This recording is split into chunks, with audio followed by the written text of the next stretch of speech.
സ്നേഹിതരെ, ഇന്ന് നിങ്ങളുടെ മനസ്സാകെ അസ്വസ്ഥപ്പെട്ടിരിക്കുകയാണോ? ഒന്നിലും അങ്ങോട്ട് ഫോക്കസ് ചെയ്യാൻ പറ്റുന്നില്ല, കോൺസെൻട്രേറ്റ് ചെയ്യാൻ പറ്റുന്നില്ല. ഭയവും വെപ്രാളവും നിരാശയും പറഞ്ഞറിയിക്കാനാകാത്ത അസ്വസ്ഥതകളും നിങ്ങളുടെ മനസ്സിനകത്ത് നിങ്ങൾ നേരിടുന്നുണ്ടെങ്കിൽ ഇന്ന് 23-ാം സങ്കീർത്തനം 2-ാമത്തെ വാക്യം ധ്യാനിക്കുകയും അത് ഏറ്റുപറയുകയും നിങ്ങൾ ചെയ്യണം കേട്ടോ. അവിടെ ഇങ്ങനെ എഴുതിയിരിക്കുന്നത്: പച്ചയായ പുൽപ്പുറങ്ങളിൽ അവൻ എന്നെ കിടത്തുന്നു, സ്വസ്ഥതയുള്ള വെള്ളത്തിനരികത്തേക്ക് എന്നെ നടത്തുന്നു.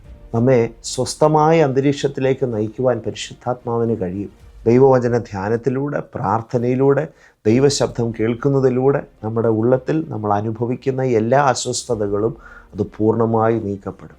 അതുകൊണ്ട് ഇന്ന് ദൈവവചന ധ്യാനത്തിനും പ്രാർത്ഥനയ്ക്കും നിങ്ങൾ അല്പസമയം മാറ്റിവെക്കണം കേട്ടോ. ഒരുപക്ഷെ മല പോലെ നിൽക്കുന്ന പ്രശ്നങ്ങളായിരിക്കും ഇന്ന് നിങ്ങളുടെ മുമ്പിൽ നിങ്ങൾക്ക് കാണാൻ കഴിയുന്നത്. എന്നാൽ പ്രാർത്ഥനയിൽ, ദൈവവചന ധ്യാനത്തിൽ അതെല്ലാം നീങ്ങിയിട്ട് ദൈവത്തിൻ്റെ ആ വലിയ കരവും ദൈവത്തിൻ്റെ അത്ഭുതകരമായ പ്രവൃത്തിയും ദൈവം നിങ്ങൾക്ക് കാണിച്ചു തരും. ആ കാഴ്ച നമ്മുടെ ഹൃദയത്തിനകത്ത് സ്വസ്ഥത നൽകും. 23-ാം സങ്കീർത്തനം 1-ാമത്തെ വാക്യം പറയുന്നത് യഹോവ എൻ്റെ ഇടയനാകുന്നു എന്ന്.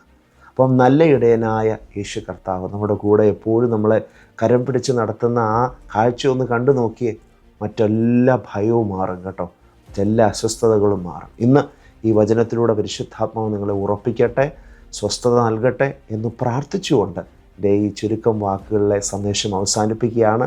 പ്രയർ റിക്വസ്റ്റുകളുണ്ടെങ്കിൽ സ്ക്രീനിൽ കാണുന്ന വാട്സാപ്പ് നമ്പറിൽ വിളിക്കുക. നമുക്ക് ഒരുമിച്ച് പ്രാർത്ഥിക്കാം. God bless you.